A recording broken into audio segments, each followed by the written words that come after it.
Le rêve d'atterrir sur la Lune n'est pas seulement quelque chose qui intéresse les scientifiques, c'est quelque chose qui attire l'attention de presque tout le monde. Et pour la Chine, ce n'est pas seulement un rêve, c'est un véritable objectif: envoyer des astronautes chinois sur la Lune d'ici 2030. Beaucoup de gens posent pourtant toujours la même question: à quoi ça sert? On ne peut pas vraiment y cultiver des légumes, du moins pas facilement. On ne peut pas y acheter une maison, et on ne peut certainement pas y déménager demain.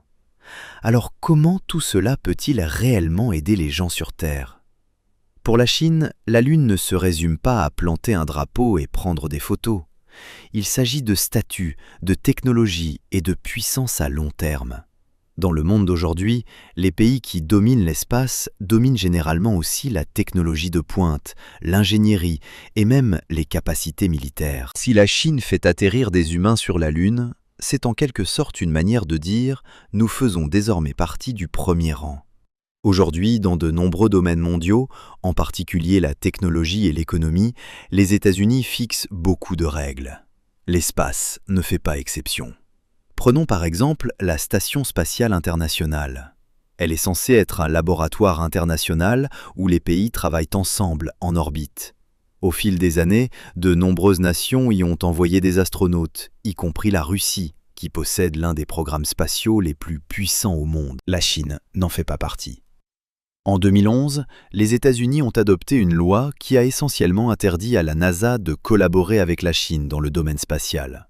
Les raisons concernaient surtout la confiance, notamment des inquiétudes liées aux tests d'armes antisatellites et à des incidents présumés de cyberattaque. Que l'on soit d'accord ou non avec cette décision, le résultat est clair. La Chine a été exclue du programme de l'ISS. Et cela change votre manière de penser. Si vous dépendez de systèmes construits et contrôlés par quelqu'un d'autre, vous êtes toujours limité.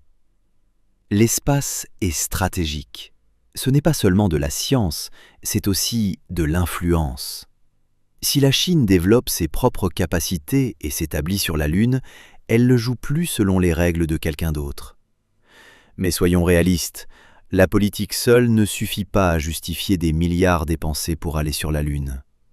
Si ce n'est qu'une question de prestige, cela devient un nouveau moment de type Apollo, impressionnant, historique, puis trop coûteux pour être poursuivi. Pour que cela ait du sens sur le long terme, il doit y avoir un aspect économique.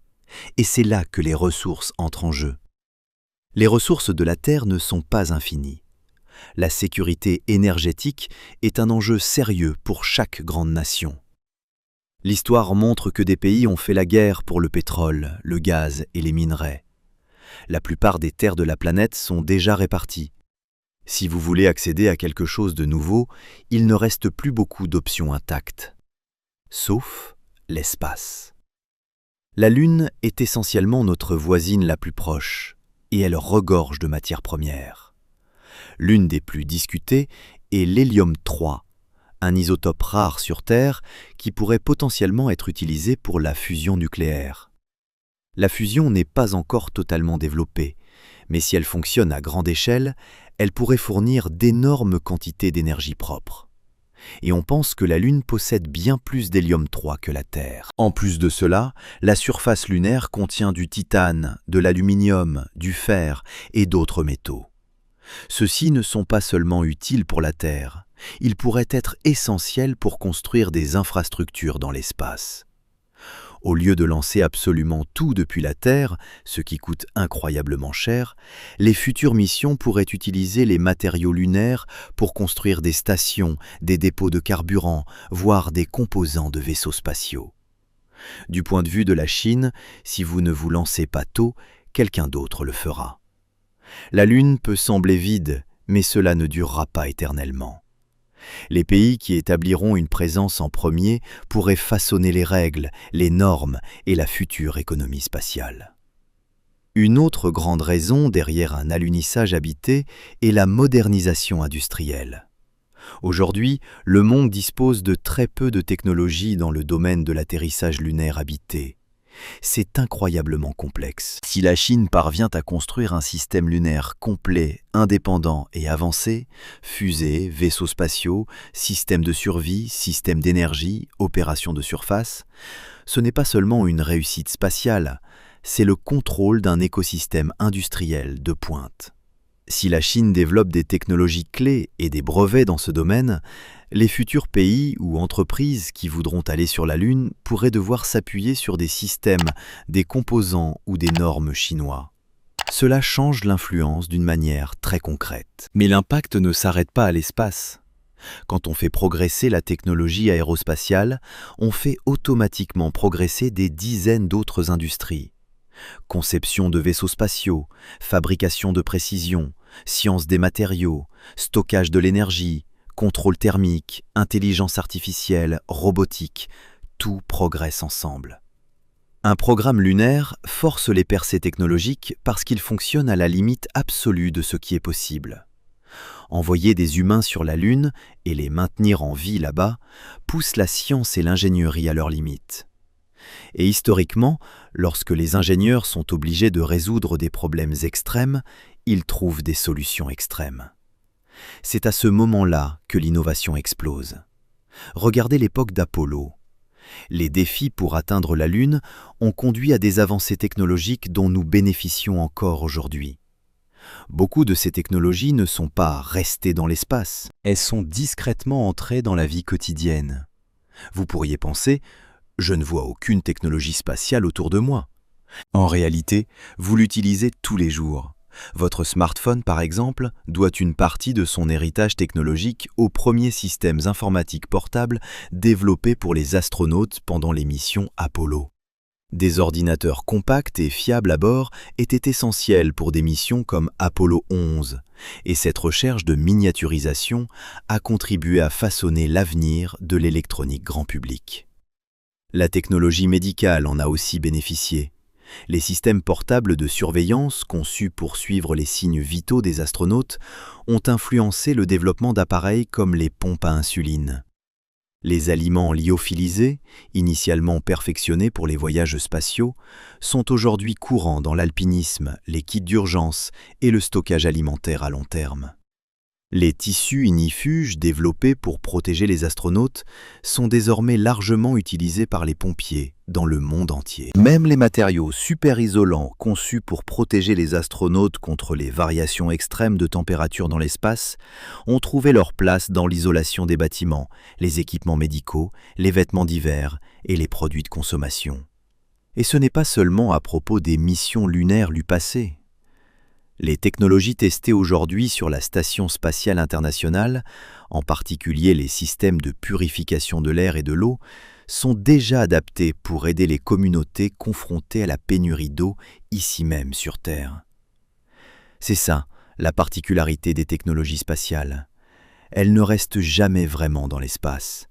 Elles finissent dans votre poche, dans votre maison, dans les hôpitaux, dans les usines, souvent sans que vous réalisiez même d'où elles viennent. Dans une stratégie spatiale plus large, la Lune n'est pas l'objectif final, c'est une étape. Parce qu'elle est relativement proche de la Terre et possède une gravité beaucoup plus faible, la Lune est un endroit idéal pour construire une base permanente. Lancer des missions depuis la surface lunaire demanderait beaucoup moins d'énergie que depuis la Terre, ce qui pourrait réduire considérablement les coûts des missions vers l'espace lointain. C'est un avant-poste naturel, un lieu pour tester des technologies, perfectionner les systèmes de survie et préparer des voyages plus longs dans l'espace. Pour la Chine, l'objectif à long terme de son programme d'exploration lunaire est d'établir une base de recherche sur la Lune. Cette base servirait de fondation pour de futures missions vers Mars et peut-être même pour des explorations encore plus ambitieuses dans l'espace profond. Dans ce sens, la Lune n'est pas la destination finale, c'est la porte d'entrée vers tout ce qui vient ensuite. En même temps, toute présence permanente sur la Lune possède une importance stratégique. Si la Chine parvenait un jour à établir une base capable d'avoir des fonctions militaires, cela représenterait une position stratégique sans précédent dans l'espace. En regardant l'histoire, la Chine réfléchit souvent au fait qu'elle a manqué l'âge des grandes explorations, ainsi que les deux vagues de la révolution industrielle. Ces périodes ont profondément transformé l'équilibre des puissances mondiales. Les manquer a eu un coût réel. C'est en partie pour cette raison que la Chine accorde aujourd'hui autant d'attention à son programme spatial. Si la prochaine grande révolution technologique se joue dans l'espace, elle ne veut pas la rater. Et si elle doit s'y engager, elle veut le faire sérieusement, de manière efficace, systématique et sur le long terme. Ce qui rend cette histoire encore plus intéressante, c'est son point de départ. En 1956, la Chine traversait des difficultés économiques. Elle ne possédait presque aucune base industrielle moderne et disposait de capacités technologiques très limitées. Construire des fusées à cette époque semblait presque irréaliste. Pourtant, grâce à un effort national, la Chine a progressivement créé son propre système de recherche et de production aérospatiale à partir de zéro. Puis, en 1970, la Chine a lancé avec succès son premier satellite, Dongfang 1, devenant le 5e pays au monde à placer indépendamment un satellite en orbite. Ce moment a symbolisé l'ouverture de la Chine vers l'espace. Vers l'an 2000, le pays s'est fixé un objectif encore plus ambitieux, envoyer des humains dans l'espace. En 2003, la Chine a lancé Shenzhou 5 et Yang Liwei est devenu le premier astronaute chinois à orbiter autour de la Terre. Avec cette mission, la Chine est devenue le 3e pays, après l'Union soviétique et les États-Unis, à maîtriser de manière indépendante les vols spatiaux habités. Depuis lors, les progrès ne se sont pas arrêtés. La Chine a réalisé plusieurs missions habitées et en 2012, elle a réussi son premier rendez-vous et amarrage habité avec Tiangong 1. C'était une étape technologique majeure. Maîtriser le rendez-vous et l'amarrage est essentiel pour construire des stations spatiales et mener des opérations orbitales de longue durée. En même temps, la Chine a tourné son attention vers la Lune. En 2007, Chang'e 1 a été lancé, marquant le début du programme officiel d'exploration lunaire de la Chine. Ce n'était pas seulement symbolique, c'était le début d'une stratégie progressive. Chang'e 2, Chang'e 3 et Chang'e 4 ont suivi, réalisant des missions en orbite et des atterrissages en douceur. La plus grande percée est venue avec Chang'e 4, qui est devenu le premier engin spatial de l'histoire humaine à effectuer un atterrissage en douceur sur la face cachée de la Lune. Ce n'était pas un simple atterrissage de plus. La face cachée ne fait jamais face à la Terre, ce qui rend la communication extrêmement difficile. La Chine a dû déployer un satellite relais simplement pour rendre la mission possible. Aucun autre pays ne l'avait fait auparavant. Scientifiquement, la face cachée est extrêmement précieuse. Elle offre une histoire géologique différente et un environnement radio extrêmement calme pour les observations spatiales. Mais au-delà de la science, il y a aussi un intérêt pratique, en particulier près du pôle sud lunaire. Les États-Unis et la Chine s'intéressent tous deux à la construction de bases à long terme dans cette région. La raison est simple, la glace d'eau. Si sa présence est confirmée et qu'elle peut être extraite efficacement, l'eau peut être séparée en hydrogène et en oxygène. L'hydrogène pour le carburant des fusées, l'oxygène pour respirer.